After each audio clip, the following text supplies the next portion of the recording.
killing enemies in a hail of bullets. It's a staple of the submachine gun and the subject of today's discussion.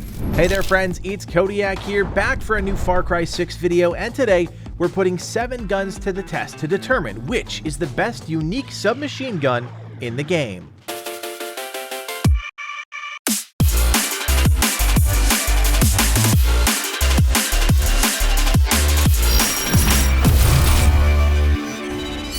Before we get going, I want to remind you all that ranking videos are completely subjective.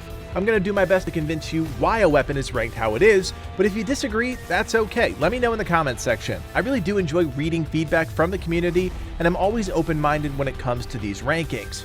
Today we're talking about all of the unique SMGs in the game. There are 7 in total, and they come in all shapes and flavors, but before we get into the rankings, we have to establish some ground rules. First is that we'll be judging these weapons based on how effective they are at killing all types of soldiers, from the most basic trooper to the heavily armored special ops commandos.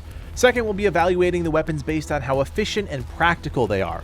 We'll consider things like magazine capacity, reload time, and other factors that would determine how effective a weapon can be in combat.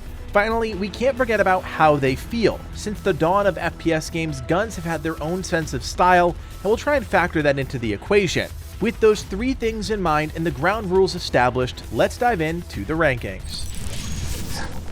I hate to say it, but there are a small handful of submachine guns that really just don't fit the bill when it comes to Far Cry 6.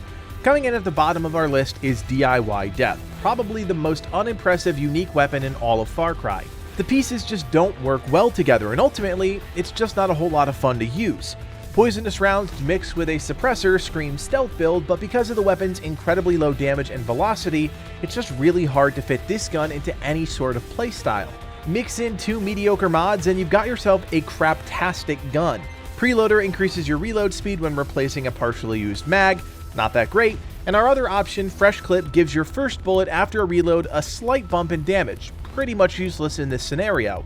All in all, this 2-star unique SMG just doesn't cut it, but if you do want to pick it up, don't worry, we won't leave you hanging. Head to Concepcion and this small auto yard here. The chest with the gun is just waiting there, ready for pickup. Moving up to the D tier, we have Turn of the Century, and this almost falls into the same vein as DIY Death. Almost. This is another poisonous round SMG, but it just feels better. We still have low damage, but slightly higher velocity and accuracy. We've also got more rounds in the chamber and a much better sight picture. Things are better, but let's not forget, this is still a D tier weapon. Poisonous rounds in this case are fine, and since we can go loud with Turn of the Century, it's easy enough to just run around, tag enemies, poison them, and then follow through with a melee strike, but that's not a playstyle that works for everyone. What really saves this weapon from being another F-tier dumpster fire are the mods. Faster reload, which is pretty self-explanatory, and Press Your Advantage, which improves damage to enemies at low health. These are fine, fit the nature of the weapon, and ultimately help tie Turn of the Century together. If you're on the hunt for this weapon, you need to head to Madrugada. There, you'll head to ambush site codename Hornbill. It's easiest to just kill everyone and complete the ambush, because once you do that, you can walk right up and claim your new weapon. Also in the D tier is Iron Curtain, and I've got to tell you guys, I just don't like this weapon, especially when you consider any sort of enemy with armor or helmets. Soft target rounds just suck, and by slapping a suppressor on this puppy, you've got even less room for error thanks to the reduced velocity. It is a decent stealth weapon, sure, but you're not going to be picking off foes from 100 meters away. More problems arise when you factor in the lack of a scope and the pretty crap iron sight picture of the Iron Curtain. You do have the benefit of Keep It Cool, a solid mod for any weapon with a suppressor, but the other mod, Gunslinger, just doesn't do much in the grand scope of the game. Ultimately, this is a lackluster SMG. It might provide you with an okay stealth option, but for pretty much every other scenario in the game, it falls flat. That being said, if you want to pick up Iron Curtain, you need to head to this little peninsula off the southwestern coast of the Valley d'Or, right at the edge of Burroughs Bay. Dive right in, and after a short swim, you'll see the chest lying there at the bottom. Moving up to the C tier, let's talk about SMG-Issimo. This one surprised me just a little bit, and like I said in the intro, it comes down to feel. This unique SMG fires a blistering 950 RPMs.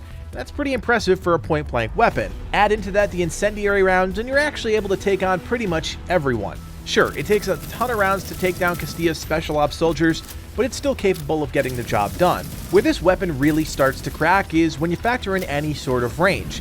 This is a close quarters weapon, full stop. You back up 25, 30, 40 meters and SMG-Issimo becomes next to useless, but if you understand how the weapon is built, you'll be in a better position to make it work for you. You'll actually run across this weapon early on if you're following the main story. You'll eventually end up here at La Raja Bar in Madrugada. Kill all the soldiers, and once the dust clears, walk up and claim your weapon. Next up, the B tier, and this one might surprise some of you guys. Streamline Moderne. Built off the MP40 platform, this gun is actually pretty decent, and even though it uses soft target rounds, there's a lot more to help offset that hitch. Higher damage, less recoil, a red dot sight, and even a laser pointer thrown in for good measure.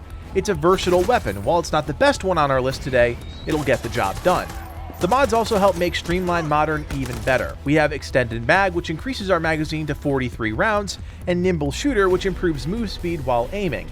They're both good mods and help round out this already balanced weapon. Of course, it's not perfect, and because of the soft target rounds, it fails to break into the upper echelon, but if you're looking for a solid weapon that can get the job done in most situations, Streamline Moderne isn't a bad option.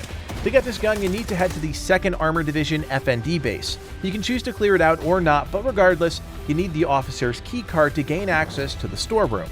Locate this trapdoor here and descend underground. Move through the network of rooms until you get to the locked room, and use your key, open the door, and waiting for you on the shelf is Streamline Moderne. We've got 2 guns left to talk about, and coming into the A tier is the Heroic End. I really like this weapon from top to bottom. Blast rounds are probably my second favorite choice next to armor piercing, and the addition of a micro reflex sight really helps pull this thing together. Based on the Russian PPSH, we've got a lot of rounds to work with in each magazine. 71, that's a huge number, and a big reason why this weapon is so good. You've just got more to work with. Factor in the mods Gut Wrencher, which gives bullets more damage when hitting body shots, and Headshot Supremo, which rewards Supremo charge when getting a headshot kill, and you've got yourself a really solid SMG. Of course, this is not a stealth weapon, but if you're going to use Heroic End, you're going in loud and you're going in for keeps. But if that's your playstyle and you're looking for a gun that's going to get the job done top to bottom, look no further. Getting Heroic End is pretty simple. Just head to the People's Pride Clinic on the eastern side of Yara. Head around back, kill any enemies that get in your way, and underneath the medical tents is a chest and your new gun. Coming in at the top of our list today is Carriage Carnage, easily the best SMG in Far Cry 6. This is the only unique submachine gun that uses armor-piercing rounds, and as we've talked about in nearly every one of our Far Cry 6 videos, those are just leaps and bounds better than everything else currently in the game. Add in the small compensator, which reduces recoil, and the Spectre 2X scope, well then you've got yourself a weapon that can do pretty much anything. I'll even say this, the mods don't really do anything for me. Fresh Clip gives our first shot after reloading increased damage, and that does matter here because you can actually get headshot kills pretty easily with this weapon, but the other mod, High Ground, which improves weapon damage when above enemies, is mid-tier at best. It's a fine enough mod, and improving weapon damage is all well and good, but there are just much better options out there. Ultimately, if you're an SMG fan, this is the gun for you. Just be warned, there's a bit of a learning curve as you get used to the gun's higher than normal recoil. It's a weird horizontal movement that takes some getting used to, but once you do that, you're golden. You might have seen us talk about this gun on one of our most recent Far Cry 6 videos. It impressed me so much it became one of the 5 guns I wanted to point out to every player still hunting for unique weapons.